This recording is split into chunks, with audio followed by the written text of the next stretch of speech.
আসসালামু আলাইকুম। তানজিলা মিডিয়া থেকে আমন্ত্রণ জানাচ্ছি। আমি তানিশা সুলতানা আফিফা। রাষ্ট্র কাঠামো মেরামতে বিএনপির ৩১ দফা কর্মসূচি লিফলেট বিতরণ করেন নিউইয়র্ক মহানগর দক্ষিণ বিএনপি। নিউইয়র্ক মহানগর দক্ষিণ বিএনপির উদ্যোগে রাষ্ট্র কাঠামো মেরামতে বিএনপির ৩১ দফা কর্মসূচির লিফলেট বিতরণ করা হয় নিউইয়র্কের বাংলাদেশিদের প্রাণ কেন্দ্র জ্যাকসন হাইটসে। গত রবিবার বিকাল ৭টায় নিউইয়র্ক মহানগর দক্ষিণ বিএনপির সভাপতি জনাব হাবিবুর রহমান সেলিম রেজার সভাপতিত্বে এবং সাধারণ সম্পাদক মোহাম্মদ বদিউল আলমের সঞ্চালনায় অনুষ্ঠিত হয়।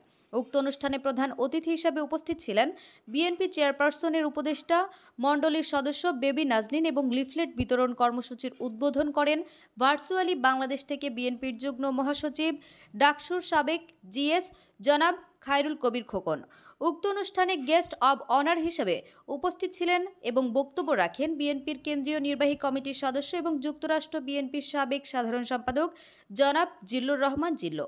বিশেষ অতিথি হিসেবে বক্তব্য রাখেন যুক্তরাষ্ট্র বিএনপির সাবেক কোষাধ্যক্ষ জনাব জসিম ভুইয়া, নিউইয়র্ক মহানগর বিএনপির সিনিয়র সহ সভাপতি মোহাম্মদ সোহরাব হোসেন।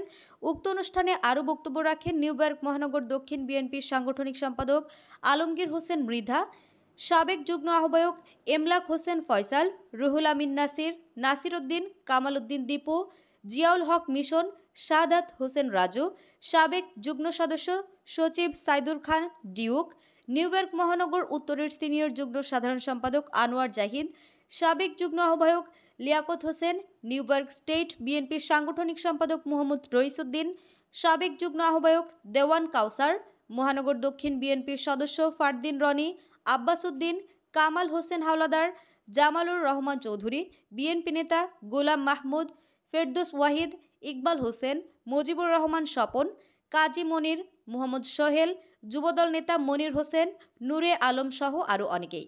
প্রধান অতিথির বক্তব্যে বেবি নাজনীন বলেন, জনগণের ভোটে নির্বাচিত হয়ে বিএনপি সরকার গঠন করলে ৩১ দফার বাস্তবায়ন করে রাষ্ট্র কাঠামো মেরামতের মাধ্যমে সত্যিকারের জনকল্যাণমুখী সরকার গঠন করা হবে।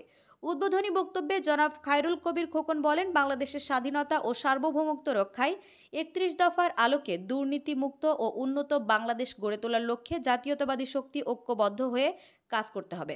সভাপতির বক্তব্যে জনাব সেলিম রেজা বলেন, বিএনপির ভারপ্রাপ্ত চেয়ারম্যান জনাব তারেক রহমানের দূরদর্শী চিন্তায় রাষ্ট্র কাঠামো মেরামতের যে ৩১ দফার প্রস্তাবনা দিয়েছেন তা বাস্তবায়িত হলে সত্যিকার অর্থেই বাংলাদেশ একটি গণতান্ত্রিক ধারায় দুর্নীতিমুক্ত বাংলাদেশ গঠন করা সম্ভব হবে।